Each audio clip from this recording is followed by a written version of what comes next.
Assalamualaikum warahmatullahi wabarakatuh. Selamat pagi. Pada pagi hari ini kita akan belajar di bab kedua, pelajaran kedua tentang kebijakan dan keperwiraan Nabi Muhammad SAW. Rasulullah SAW tidak hanya seorang nabi dan utusan Allah Subhanahu wa taala dalam menyebarkan agama Islam, beliau juga merupakan sosok pemimpin, panglima perang dan juga panutan yang bijaksana. Menurut ahli sejarah, Rasulullah SAW pernah mengikuti perang sebanyak 27 kali. Dalam peperangan, Rasulullah selalu memimpin dengan gagah berani dan pantang menyerah membela Islam. Beliau juga tetap mengedepankan nilai-nilai kemanusiaan dalam berperang. Beliau juga selalu mengajak sahabatnya bermusyawarah dalam memutuskan sesuatu. Rasulullah menerima saran dan usulan dari para sahabat yang dipandang lebih baik. Lanjut lagi di halaman 24, Tadarus, Bapak akan bacakan. Kalian bisa ikuti di rumah masing-masing. Bismillahirrahmanirrahim. Wassama izatil buruj wal yaumil maw'ud wa syahidi wa mashhud.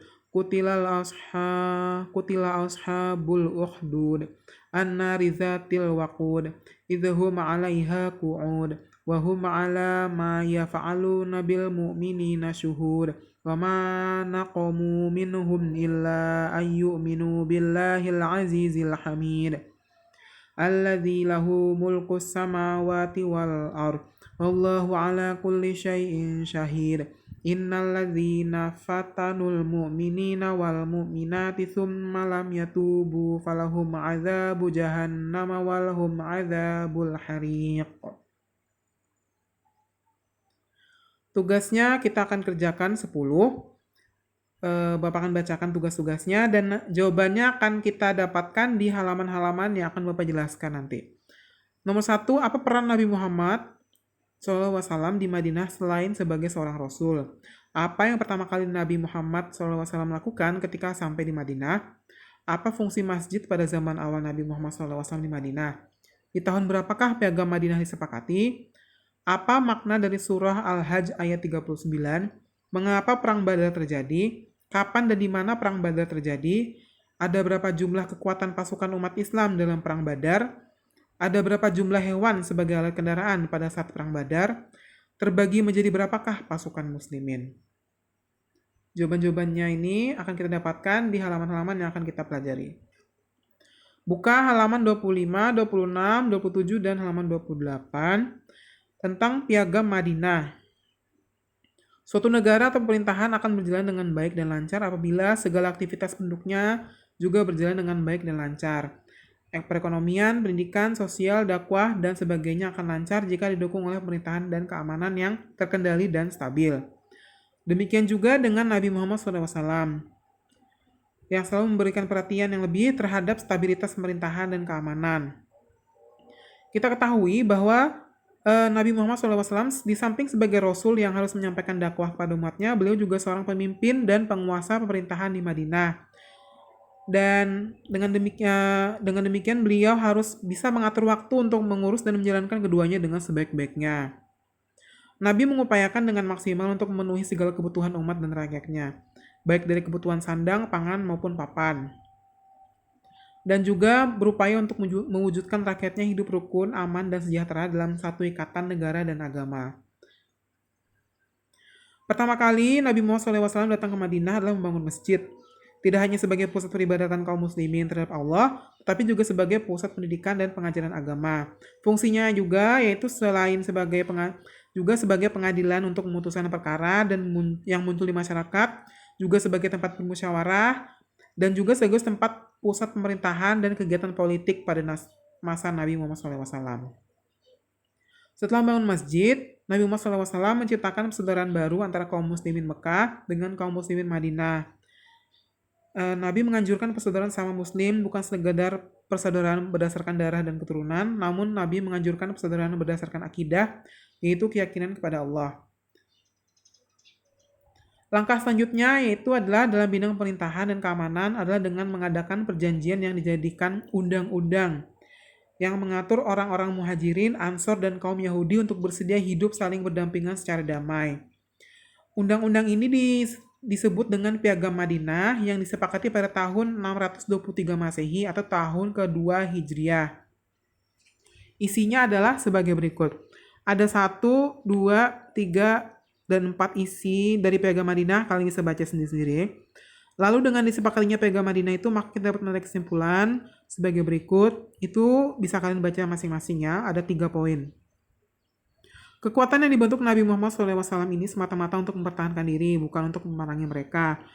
Namun ketika mereka memerangi Islam, maka turunlah wahyu yang membolehkan umat Islam untuk mempertahankan diri dan agama Islam dari serangan kafir Quraisy dan Yahudi Madinah.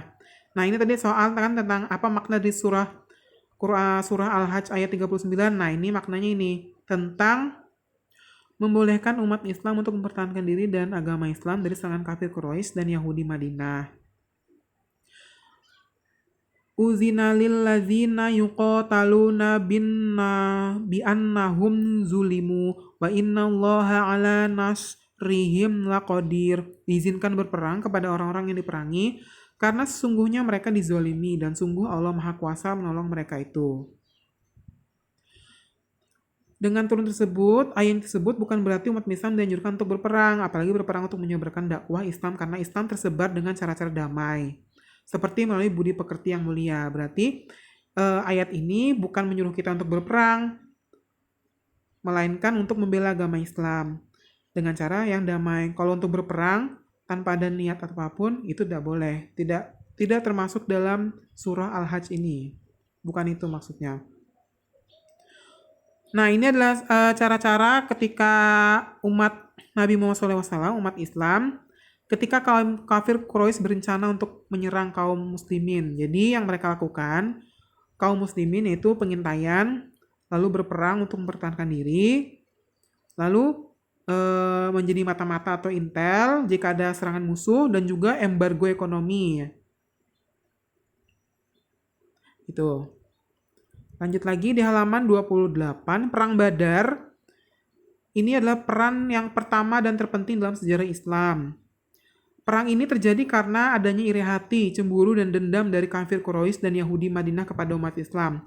Perang ini terjadi pada 17 Ramadan tahun kedua Hijriah, bertepatan dengan tanggal 8 Januari 632 Masehi. Peperangan ini terjadi di salah satu sumber mata air atau sungai kecil milik Badar, maka dari itu peperangan ini disebut dengan Perang Badar. Perang Badar ini jumlah kekuatan pasukan umat Islam hanya sekitar 317, 86 kaum Muhajirin, 61 kaum Aus, dan 170 dari kaum Khazraj. Mereka tidak mengadakan pertemuan khusus dan tidak pula membawa perlengkapan yang banyak.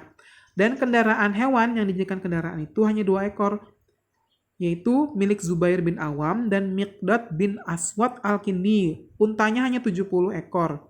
1 ekor dinaiki 2 atau 3 orang. Sementara Nabi Muhammad SAW naik unta bersama Ali bin Abi Thalib dan Mursad bin Abu Mursad al-Ganawi. Komando tertinggi dipegang oleh Rasulullah SAW. Bendera komando berwarna putih diserahkan kepada Mus'ab bin Umair. Pasukan muslim dibagi menjadi 2 batalion, yaitu batalion Muhajirin. Benderanya diserahkan kepada Ali bin Abi Thalib, dan batalion Ansor, benderanya diserahkan kepada Sa'ad bin Mu'adz.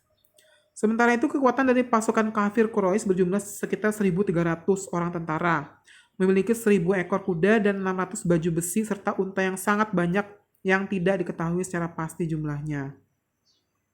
Komando tertinggi dari kaum kafir Quraisy itu adalah Abu Jahal bin Hisham.